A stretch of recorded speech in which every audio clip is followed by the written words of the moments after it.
nombre de Dios y la patria, se abre la sesión.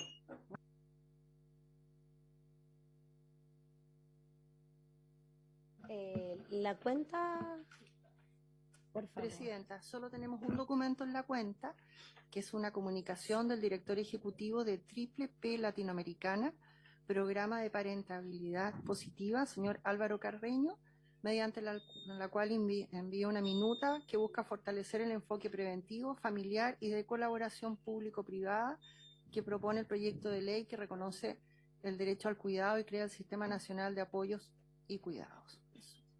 Ok. A la cuenta, ¿sí? La tabla.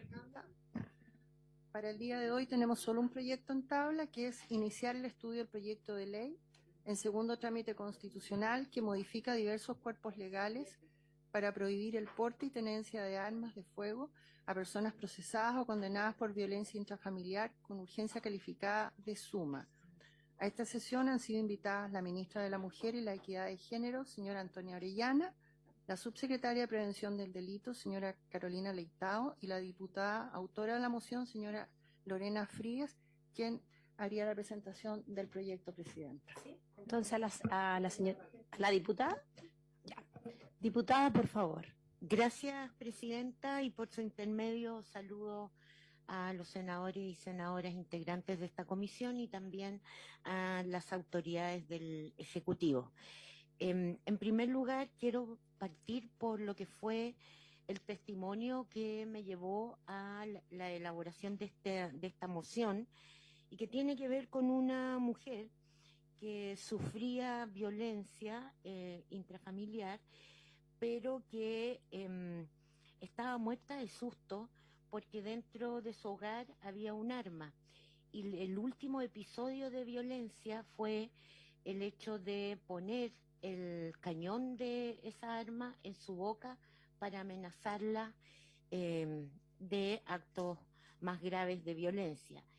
En ese contexto y después de ese testimonio que por cierto me choqueó, y viendo además cómo en la Comisión de Seguridad en la Cámara de Diputados hemos dado una fuerte avanzada en términos de la situación de inseguridad y también a la luz de la evidencia que muestra cómo más del 50% de los homicidios son cometidos con armas de fuego, lo que va acompañado de un impulso fuerte del gobierno por la fiscalización y el control de armas.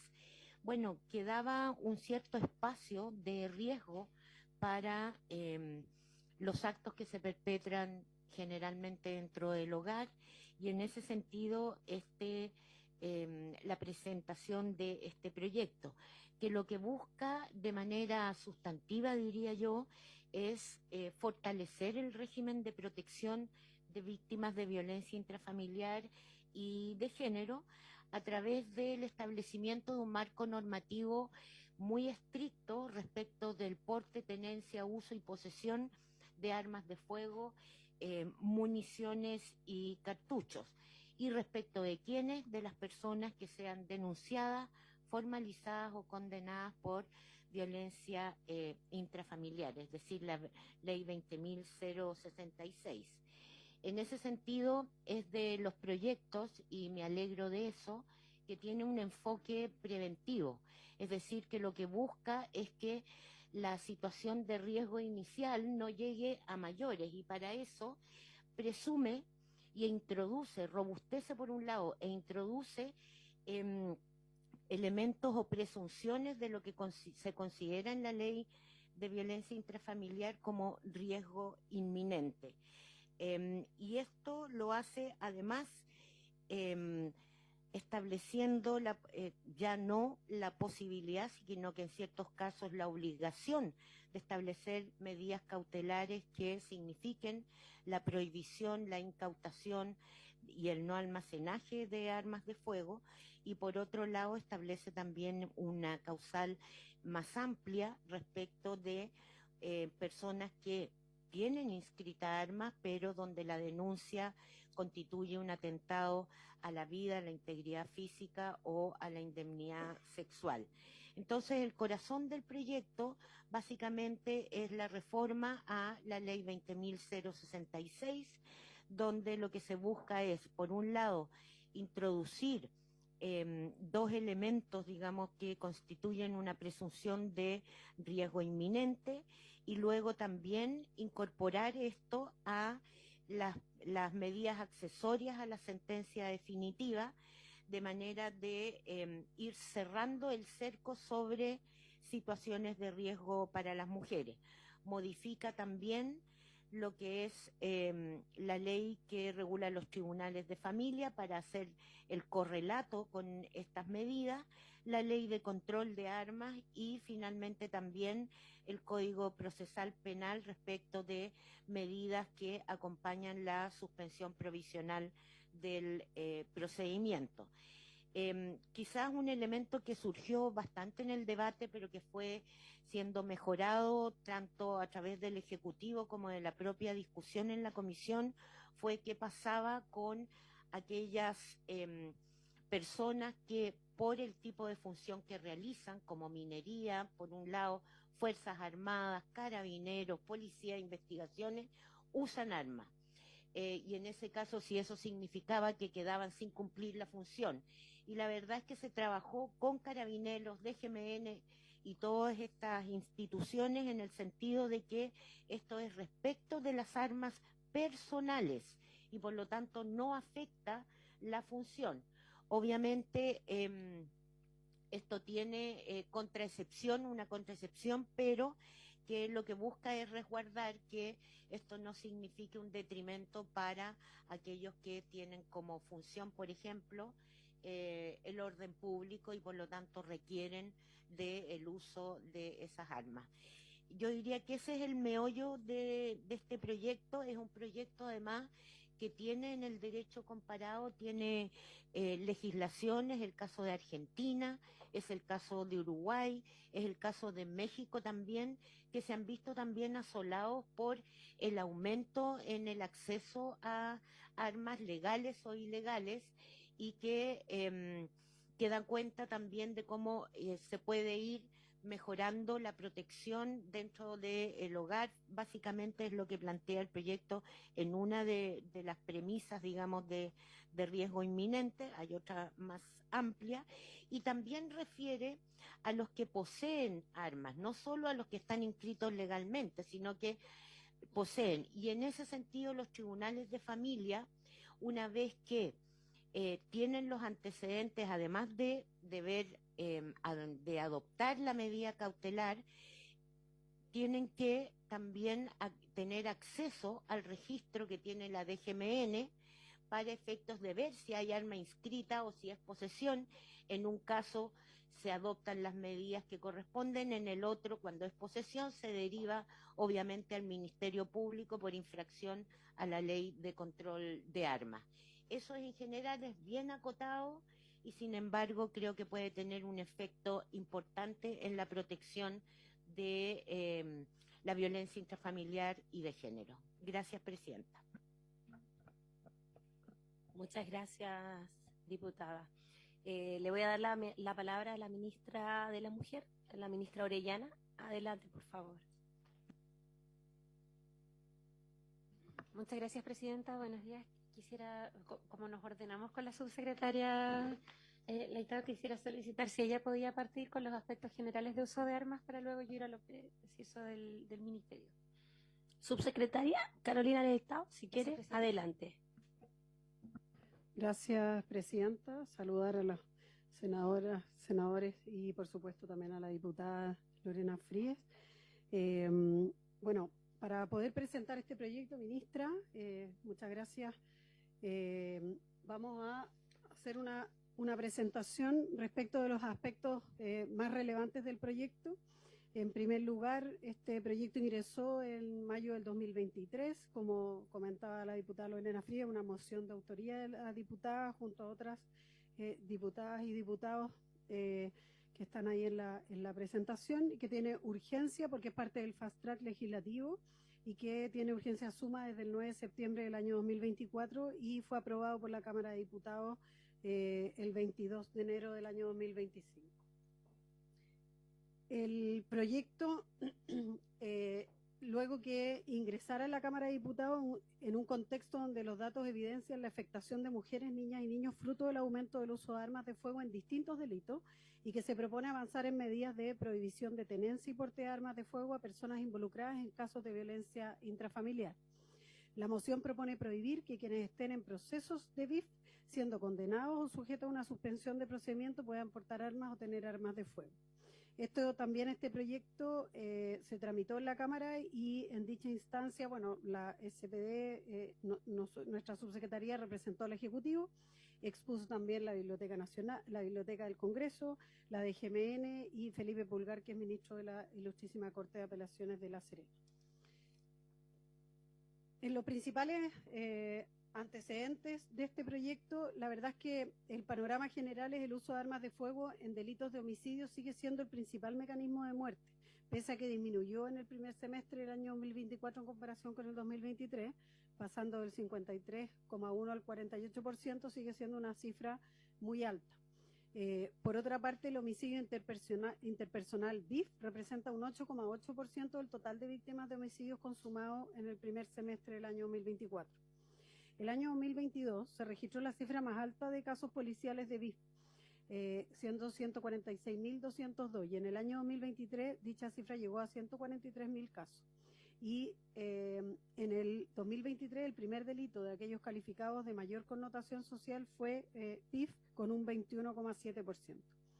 A julio del año 2024, 745.000 aproximadamente armas inscritas de personas naturales, 93% pertenece a hombres, según los datos que entregó la DGMN.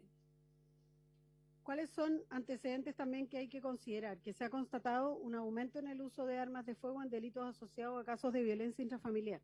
Aunque el porcentaje registrado es bajo en relación al total, se evidencia un aumento progresivo desde el año 2013 hasta el año 2022 en la utilización de armas de fuego como medio de intimidación en los casos de violencia intrafamiliar. Y ahí hay dos cuadros que así lo expresan, y uno podría pensar que el año 2024 y esa baja que se produce también tiene que ver con que hay una estrategia también que se desarrolló respecto del control de armas muy intensiva durante el año 2024. Sin embargo, sigue siendo una cifra alta, ¿ya? Y se presentaron en el año 2024 78 casos policiales relacionados en violencia intrafamiliar con intimidación, de intimidación con armas de fuego, en estos casos policiales. Según datos del Ministerio Público, entre el 2022 y el 2024 se registran 42 imputados y condenados por violencia intrafamiliar que utilizaron como medio de comisión un arma.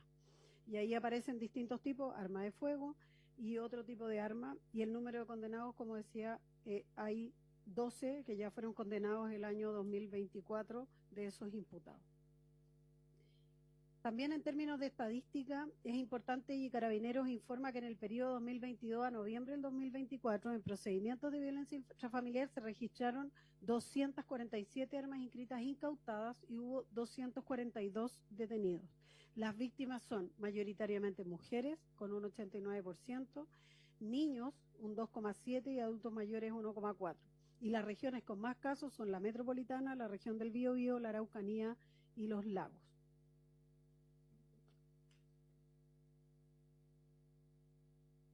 Otros elementos importantes a considerar en esto es que el Sistema Nacional de Seguridad Municipal considera el índice de violencia contra la mujer como un factor de su funcionamiento y de la distribución de los recursos para las municipalidades. También nuestro programa de apoyo a víctimas está en este tipo de delito, se conforma un circuito intersectorial del femicidio y entrega atención psicosocial especializada y oportuna a las víctimas por medio de los centros de apoyo a víctimas, y administra el sistema de registro de información del CIF. También se prioriza BIF en la reformulación del STOP y en el funcionamiento de los consejos comunales de seguridad pública, incorporando este delito en el contexto de violencia intrafamiliar, violaciones y delitos sexuales como nuevas tipologías, y se priorizan los delitos BIF en instancias de coordinación. En el plan también MT0 se desarrolló una alianza estratégica entre el programa de denuncia seguro y la PDI para permitir ampliar el ámbito de acción hacia la investigación de armas, patrimonio ilícito en manos de bandas criminales. Y la campaña del programa de denuncia seguro puso un énfasis también en armas ilegales. Desde el año 2016 a la fecha se han recibido más de 3.000 incidentes que han permitido presentar más de 2.900 denuncias, y en este año, en el año 2024, al 31 de agosto, se habían presentado 389 casos con 385 denuncias. ¿Cuáles son las consideraciones más importantes? En realidad es lo relevante de avanzar en una mayor regulación del uso de armas, entendiendo, y también así lo explicaba la diputada Fríe, el proyecto contempla medidas de carácter preventivo, que es el porte o tenencia de armas de fuego constituye una presunción de situación de riesgo inminente en contextos de denuncia de violencia intrafamiliar. Limita también el acceso y la circulación de armas de fuego en el caso de personas denunciadas por violencia intrafamiliar que ya tienen inscripciones vigentes de armas de fuego. Facilita la coordinación entre tribunales de familia y de GMN para cancelar y evitar inscripciones de armas de fuego en personas sancionadas por VIP, y contempla medidas de coordinación entre tribunales de familia y el Ministerio Público para investigar hechos que puedan ser constitutivos de delito contemplado en la Ley de Control de Armas. ¿Cuáles son y ahí estamos. Llegué medio ahí a la... muchas gracias, Presidenta. No se preocupe, muchas gracias a usted. Ya, entonces ahora la ministra. Continúo yo. Adelante, por favor. Muchas gracias, Presidenta. Muchas gracias a la subsecretaria. Efectivamente, este es un proyecto de especial interés del Ministerio de la Mujer y Equidad de Género, en trabajo conjunto junto al, en su momento, Ministerio del Interior, ahora Ministerio de Seguridad. Priorizamos este proyecto dentro de la agenda conjunta junto a la mesa del Senado del año 2023 para la agenda de seguridad, ¿cierto? Y es de los proyectos que queda por despachar. Al respecto, con esta iniciativa legislativa lo que se busca es prevenir los riesgos posiblemente fatales que puede traer aparejar la existencia de armas de fuego en caso de violencia intrafamiliar.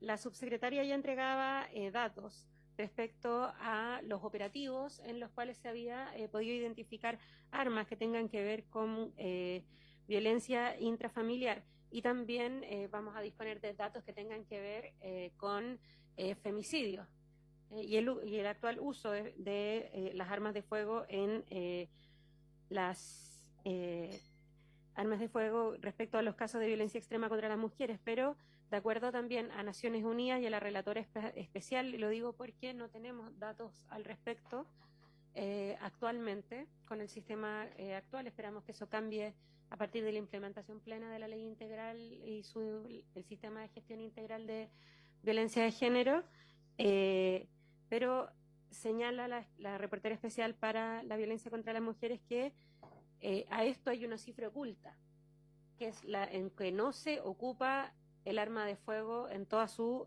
posibilidad, pero tal como ejemplificada con un testimonio la diputada Lorena Fríes, la simple presencia o tenencia de armas de fuego con el agresor permite que esas armas sean usadas para someter, amedrentar, facilitando y siendo medios también para facilitar entonces la violencia física y también sexual en muchas ocasiones. Y en ese sentido el proyecto es especialmente importante para este ministerio a propósito de la caracterización evidente que tenemos en los casos de violencia intrafamiliar. Los casos con víctima mujer son un 74%.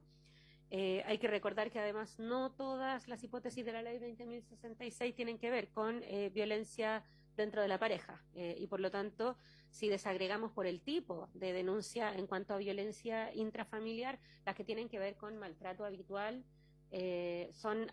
aumenta aún más el porcentaje de mujeres, porque hay muchas que tienen que ver con el cuidado y vulneraciones de derechos a niños. Porcentualmente los niños están más a proporción a cargo de mujeres que de hombres, entonces son datos relevantes para ponderar. La mayoría de los femicidios en nuestro país se cometen en contextos íntimos, de parejas o exparejas. Por supuesto, cuando hablamos de femicidios tenemos que ser especialmente cuidadosas. ¿Por qué? Porque y esto es un desafío que esperamos que marque un giro la ley integral en cómo se aborda, pero desde que se tipifica el femicidio y en particular en los últimos años se ha estancado la cifra, pero eso quiere decir que tampoco los hemos logrado reducir, ¿cierto? Y por lo tanto estamos en alrededor de 42, 43 casos anuales de femicidio consumado, pero eso implica que 1 o 2 casos marcan diferencias significativas importantes. De acuerdo a las cifras del circuito intersectorial, para el primer semestre del 2024, el 14,3% de los femicidios consumados se produjo con armas de fuego. Y el punto más alto en el uso, comparando solo primer semestre, fue el primer semestre de 2020, con 27,8% de los femicidios consumados con uso de arma de fuego.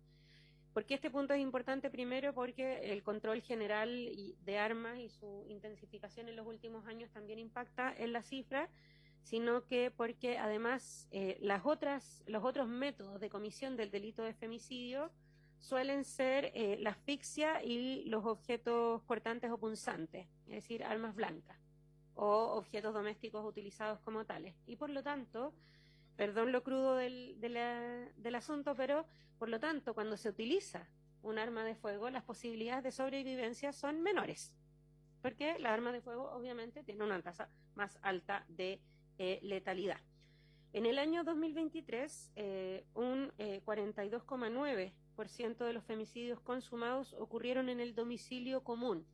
Esto quiere decir que todavía se mantenía la convivencia y por lo tanto la existencia, aun cuando fueran armas registradas, nos devuelve al punto inicial, que quiere decir cómo incide la existencia de un arma en el hogar en un contexto de violencia intrafamiliar.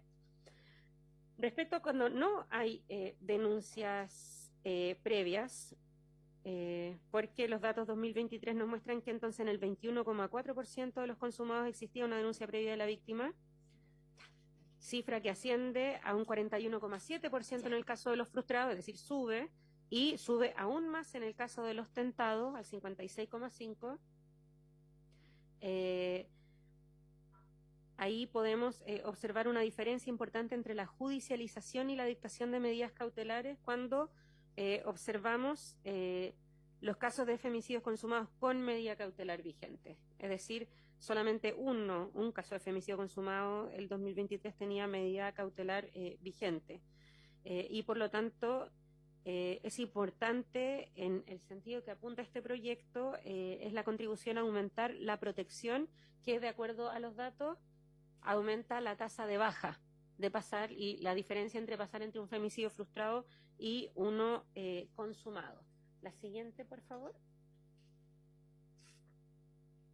Solamente algunos datos más contextuales. De acuerdo a la encuesta de violencia contra las mujeres 2024, que aprovecho de destacar que es la primera que se hizo bajo el nuevo marco legal de la ley integral, es decir, contempla más formas de violencia que la intrafamiliar. Y en segundo lugar, que gracias a los pilotos aplicados el año 2023 y 2022, tiene representatividad rural, porque un problema de la encuesta de violencia intrafamiliar, los datos, las series previas, es que eran netamente urbanas. Un 2,7% de las mujeres ha sido amenazada con algún tipo de arma. En nuestro último examen país ante el Comité de Expertas de la Convención para la Eliminación de todas formas de violencia y discriminación contra la mujer, se nos recomienda como Estado tomar medidas que incentiven las denuncias y protejan a las mujeres de posibles represalias por acudir a la justicia. Momento en el que de nuevo volvemos a la relevancia de la existencia de un arma en posesión del agresor. Solamente recordar que a partir del artículo 32 de la ley 21.675 se fortalece el derecho a la asistencia y representación judicial a partir de la simplificación de los trámites que debe realizar el Servicio Nacional de la Mujer. En virtud del tiempo, yo creo que quizás me voy a pasar la oferta programática de Cernamec, que la hemos revisado en otras sesiones de otros proyectos en esta comisión, para poder pasar a el contenido en detalle del proyecto.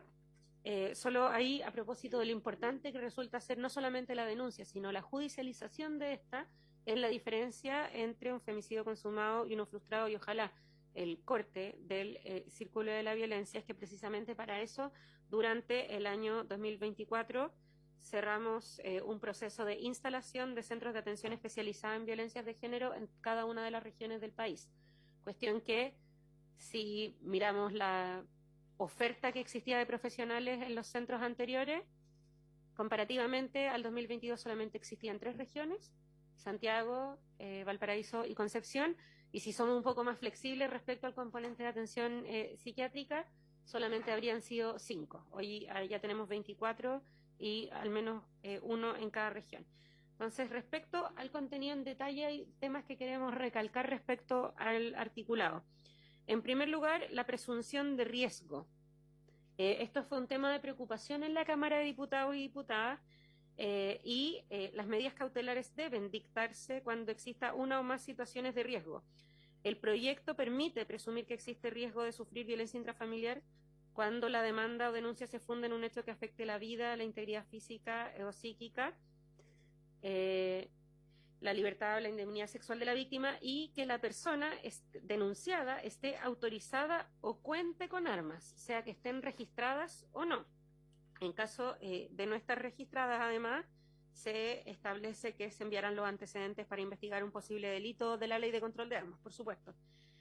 También se presumirá el riesgo cuando la persona utilice armas de fuego para intimidar a la víctima o bien éstas se encuentren en el domicilio común, en cuyo caso la medida cautelar de prohibición de porte, tenencia y uso e incautación es una, entonces, innovación respecto a lo vigente, que va a ser aplicada preventivamente de manera automática. Es decir, presumimos que en una hipótesis de violencia de género en la cual haya involucrada la tenencia de armas, eso se cuenta como una probabilidad de riesgo, de acuerdo entonces a todos los antecedentes que señalaba anteriormente.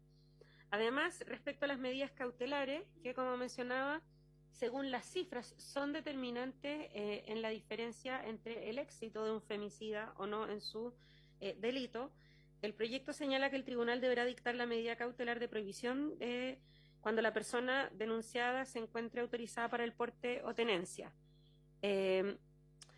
Las medidas accesorias, que están en la siguiente, establecen que, y aquí hay una profundización respecto a la regulación de las accesorias que nos parece que es importante, porque las accesorias suelen ser un catálogo a veces muy amplio. Amplía la medida de prohibición de porte y tenencia de armas a los cartuchos y las municiones, como también a la adquisición y el almacenamiento.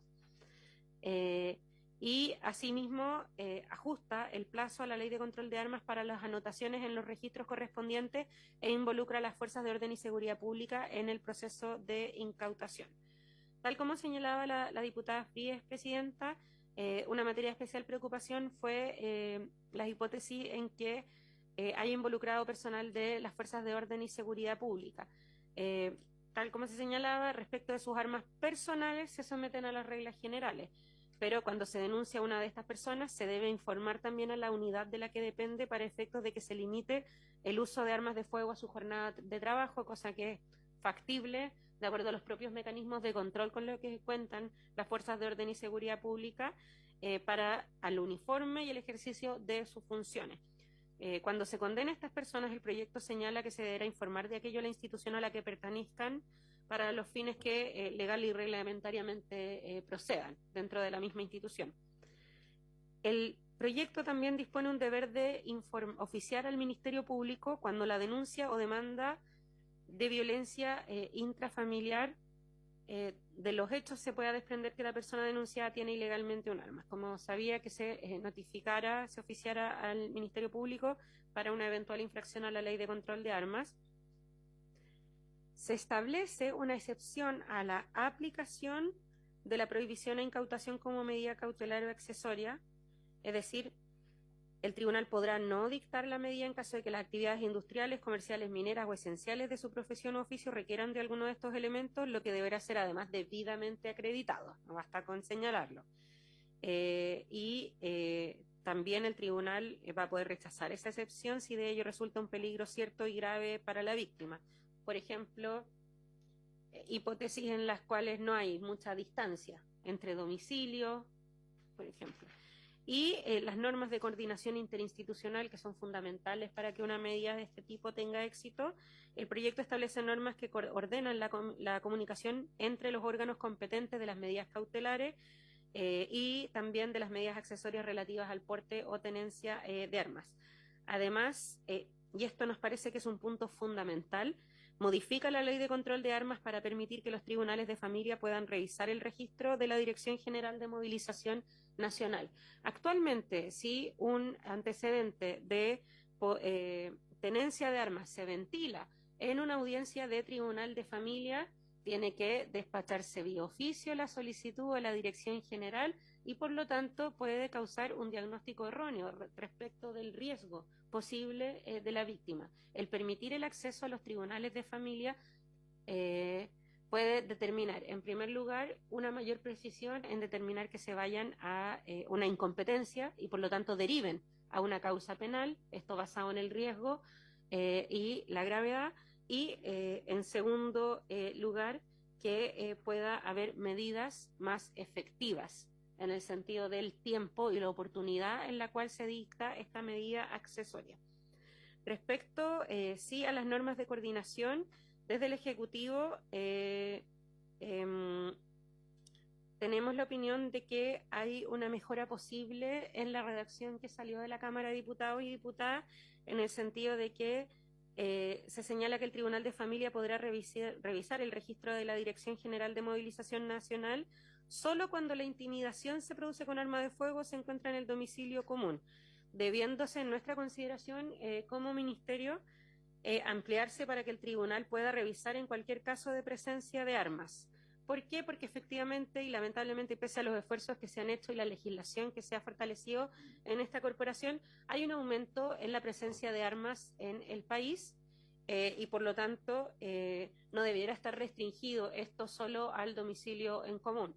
Lo sabemos también de la experiencia de nuestras residencias transitorias, más conocidas como casas de acogida. En las residencias transitorias solamente están las mujeres con riesgo grave y muchas de ellas también vienen de entornos que están vinculados a distintas infracciones a la ley 20.000 y por lo tanto hay hipótesis de uso o tenencia de armas que no son dentro del domicilio y por lo tanto creemos que es un aspecto que se puede mejorar durante este segundo trámite. Podemos enviar, Presidenta, si es de interés de la Comisión, las cifras señaladas y citadas respecto a los informes anuales del Circuito Intersectorial de Femicidio.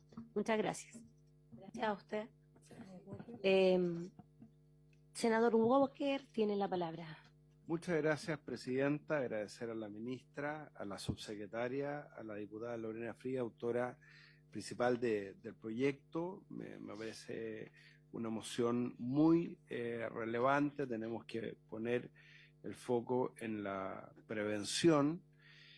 Yo estaba revisando el comparado y corríjanme si estoy equivocado. La gran novedad de este proyecto dice relación con las medidas cautelares, ¿no? Porque hoy día ya está establecido la prohibición de porte de armas y la incautación de armas como pena accesoria en la sentencia, ¿no? En el artículo 9 y además de forma imperativa, la actual ley dice el juez deberá aplicar en la sentencia una más de las siguientes medidas accesorias y ahí está la prohibición de porte y tenencia, en su caso, el comiso de armas de fuego y de ello se informará a la Dirección General de Movilización Nacional. Pero lo que sí mejora sustancialmente el proyecto es toda la regulación de la aplicación de esta pena accesoria, lo que me parece muy bien, estableciendo además la excepción del personal de las Fuerzas Armadas, Carabineros, la distinción que hizo la subsecretaria y la ministra respecto de la distinción entre las armas personales y las armas institucionales, por decirlo de alguna manera. Y la novedad del proyecto, por decirlo de alguna manera, dice relación, y yo estoy de acuerdo, me parece bien, con la posibilidad de establecerlo de manera imperativa también para el juez en la ley de violencia intrafamiliar como medida cautelar, ¿no? Y ahí se agrega, ¿no? Esto de que el juez aplicará de manera preventiva la cautelar de prohibición de porte y tenencia, en su caso la incautación de armas de fuego, en caso que la acción descrita se realice mediante la utilización de un arma de fuego o que esta arma se encuentre en el hogar que comparte con la víctima. Yo al principio, leyendo el proyecto, tenía la duda si esto tenía que ser imperativo, facultativo para el juez, pero lo que veo es que en el artículo 7º todas estas medidas cautelares son imperativas para el juez. Por lo tanto, como técnica legislativa me parece correcto que se establezca también de manera imperativa. Si estamos legislando para que los condenados por violencia intrafamiliar o deudores de pensión de alimentos no echen a un estadio, por ejemplo, bueno, con mayor razón tenemos que establecer esta medida cautelar en caso que se haya utilizado el arma de fuego como medida de intimidación, que lamentablemente, como mostraban las cifras, algo cada vez más común por la propia proliferación del uso de armas. Y la otra novedad, por decirlo de alguna manera, en la regulación que me parece bien de lo que dice en relación con la suspensión condicional del procedimiento, ¿no? En el artículo 238 del Código Procesal Penal que se incorpora aquello. Lo que no me quedó muy claro es lo que está en la presentación y hizo mención al final la ministra cuando se dice aspectos a mejorar, que el Tribunal de Familia podrá revisar el registro de la Dirección General de Movilización solo cuando la intimidación se produce con arma a fuego o se encuentra en el domicilio común, y acá dice la presentación, debiendo ampliarse para que el tribunal pueda revisar en cualquier caso de presencia de armas. Eso me gustaría que venga propuesto en la forma de una indicación para tener más claridad a qué se refiere. Gracias, Presidenta. Gracias.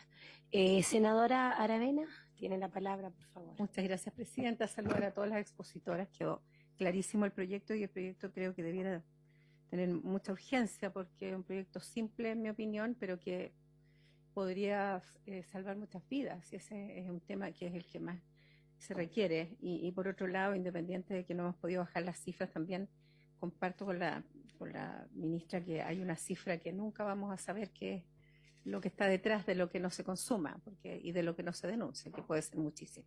Yo tengo una pregunta que primero agradecerle al senador Walker por su intermedio, Presidenta, porque aclaró todo, así que dejó ordenadito. Esa es la gracia de tener un abogado acá también, pero ayuda mucho en la comprensión del proyecto, pero desde el inicio este proyecto ingresó a familia y ahora entiendo, y esto me sirve para entender por qué está acá. Pero en la práctica, yo como presidenta de la Comisión de Mujer, por supuesto que, y entendiendo que además esta comisión tiene una urgencia, que es el proyecto de cuidado, y que es un proyecto complejo, porque aborda muchos aspectos. Claro, esto en la Comisión de Mujer tenía todo el sentido, ¿no? Porque el 89% de las personas afectadas, además, según la estadística, son mujeres. Pero bueno, si de alguna manera lo que se quiso es mantener la tradición de la tramitación, está bien. Pero sí lo que me preocupa, y que quede claro que no va a ser por mí, porque yo voy a estar tramitándolo acá, así que no es tema, es que pudiera, y eso podría enlentecer, el que lo pudiera, cuando sepan, digamos, las senadoras que existe este proyecto, las integrantes pedirlo, claro. Es que eso pasa y al final estamos todos tratando y aquí lo más urgente es mejorar lo poco que haya que mejorar, que veo que es poco, y simplemente despacharlo porque es urgente sacarlo. O sea, podemos prevenir muchas cosas con este proyecto que me parece muy bueno además, y que encuentro increíble que no lo tengamos, que nadie se nos haya ocurrido antes. Si no fuera por el testimonio, probablemente no. Así que eso, era solo mi comentario, porque el proyecto es excelente y creo que es urgente. Ministra Orellana. Presidenta, muchas gracias. Respecto a la consulta de la senadora Aravena por su intermedio, Presidenta, en la Cámara de Diputados esto se fue a la Comisión de Seguridad y no hubo acuerdo para llevarlo a la Comisión de Mujeres. Y de hecho hubo que acordar una sesión conjunta de la Comisión de Seguridad y la Comisión de Mujeres, donde se pudo acordar una sesión, y en vista de aquello y que la tenemos priorizada dentro de la agenda conjunta de seguridad, es que se siguió, digamos, el mismo derrotero para el Senado. De todas formas, podemos, creo, como Ejecutivo, coordinar mientras nos hacemos cargo de la invitación a la redacción de una indicación propuesta, el dar a conocer el contenido a la Comisión de Mujer, para que no sea un obstáculo, con lo que estoy de acuerdo como comisión especializada en las materias que tienen que ver con violencia de género, sobre todo, y para que puedan ver cómo se introdujo durante la tramitación, además, porque fue en paralelo, las normas referidas a la 21.675, así que nos podemos hacer cargo de aquello, Presidenta. Adelante, senadora. Por su intermedio, Presidenta, me parece bien que lo programemos incluso para la próxima sesión. Hemos ido bien ordenados con nuestra agenda. Ayer fue una comisión muy buena. Nos adelantamos al proyecto que nos hizo el presidente ayer con mucho antecedente, pero creo que sí, eso va a generar que no haya complicación en la tramitación. Yo siempre tengo como la urgencia de que todo es para ayer, entonces, sobre todo esto. Entonces, nos proponemos presentarla el próximo lunes, si estiman conveniente, de tal manera que las senadoras se sientan informadas, y por otro lado que sepan que no fue un acto discriminatorio, sino que más bien era el proceso natural que venía, y por lo tanto se quiso mantener eso. Muchas gracias. Bueno, primero que todo le doy muchas gracias. Quedamos bien claritos con el proyecto. Fueron unas muy buenas exposiciones, pero esta ley, o sea, este proyecto es demasiado importante. Yo pienso que proyectos como este no debieran demorar tanto, ya que al demorarse son muchas las mujeres que pueden en el tiempo que se tramita sufrir violencia y ser asesinadas por sus parejas. Lamentablemente, ¿y por qué se los digo? Porque en San Bernardo, donde yo vivo, es una de las comunas que más tiene violencia hacia la mujer. Y cuando las mujeres van a denunciar, se les hace esperar mucho tiempo. Llega el tiempo que sus hijos llegan del colegio y esas mujeres no alcanzan a denunciar y llegan a sus hogares de nuevo. Y siguen recibiendo el maltrato de sus parejas, tanto ellas como sus hijos. Lamentablemente, además, se cierra la casa de seguridad en San Bernardo. Algo tan importante. Y son mujeres las que se reúnen, las que se agrupan y forman, como lo sabe la ministra, en San Bernardo funciona Ecoleti, la cual es una agrupación que recibe a las mujeres que han sido violentadas, trabajan, hay psicólogos también para niños, y son ellas quienes decidieron hacer lo que el Estado no hace, que es la defensa hacia las mujeres. Muchas de ellas reciben mujeres en sus casas, mujeres violentadas, para poder defenderlas, para poder darles un lugar en donde no tengan que dormir en las calles con sus hijos, porque muchas veces los hombres las echan de la casa y se van a la calle. Entonces, hoy es importante porque allí, ya cuando la mujer se cansa de no tener un apoyo del Estado, un apoyo importante, cuando nosotros llegamos no tenemos prevención y además no actuamos a tiempo y llegamos tarde, es cuando ocurren casos como el de Katy Hurtado, que lamentablemente asesinó a su pareja por violencia. y por defenderse, que fue el caso que hace muy poco el presidente indultó. Entonces, no podemos llegar a ese nivel para que una mujer pueda estar tranquila. Defenderse y lamentablemente destruir una familia completa porque porque la persona fallece, ella a la cárcel y sus hijos quedan en el aire. Entonces, ojalá este tipo de proyectos sean más rápido tramitados. La cosa es que podamos ser preventivos en la violencia, sobre todo contra la mujer. Yo sé que también hay violencia hacia los hombres, pero hacia las mujeres hay mucha más violencia y no se actúa rápido. Muchas gracias y bueno, ¿nadie quiere la palabra? ¿No, presidenta? Ministra, por favor. Sí. Sin afán de desmerecer el gran trabajo que hace la agrupación Ecoletti, nos hemos reunido con ellas en San Bernardo. El motivo del cierre de la casa residencia transitoria de la comuna de San Bernardo tuvo que ver con evaluación en la gestión del ejecutor, que era el municipio de San Bernardo.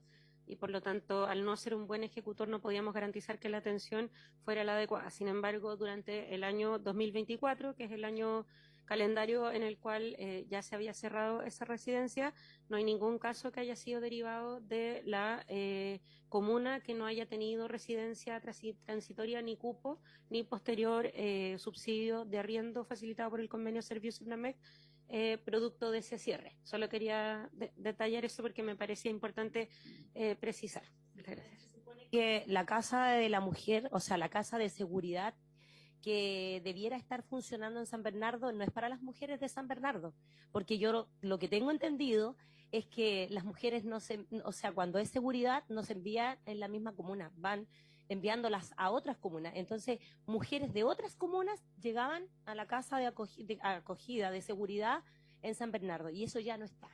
Entonces, y tampoco hay un mínimo de ayuda para las Ecoletti. Ellas tienen que salir adelante sola, quizás vendiendo cosas, vendiendo almuerzos, juntándose ellas, trabajando. Usted sabe que muchas son costureras, entonces, y pueden con sus hijos llegar a un lugar en donde encuentran comida, en donde encuentran apoyo, trabajo, pero sobre todo la defensa, al igual que la defensa para ellas. Así es que ese es un grupo que merece aplausos porque nosotros trabajamos desde muy cerca, yo las conozco mucho a ellas y lamento que tenga que las mujeres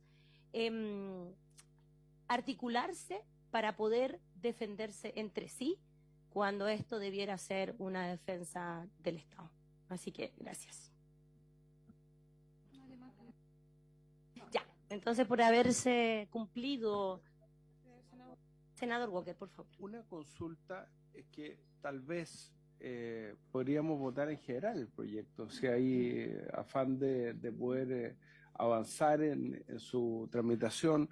Sé que no es un proyecto de artículo único, pero a lo mejor como señal legislativa podríamos partir por aprobarlo en general. ¿Sabes que hay invitados para exponer? Nos falta. Lo que pasa, el reglamento igual permite que para poder ilustrar respecto de contenido específico del articulado, que es bastante simple, porque son 3 cuerpos legales, son 3 artículos, se puede escuchar a los invitados, podemos trabajar esa indicación que yo mismo pedí precisar, pero lo importante es la manifestación de voluntad de la Comisión de Familia de poder avanzar en la tramitación. Si hay Sí, estamos de acuerdo. se podría hacer. Senador Walker, muchas gracias. Ya, si estamos de acuerdo, yo creo que no hay ningún problema. Si quiero general votamos. el proyecto. Senador Walker. Senadora Aravena. A favor. Presidenta. A favor.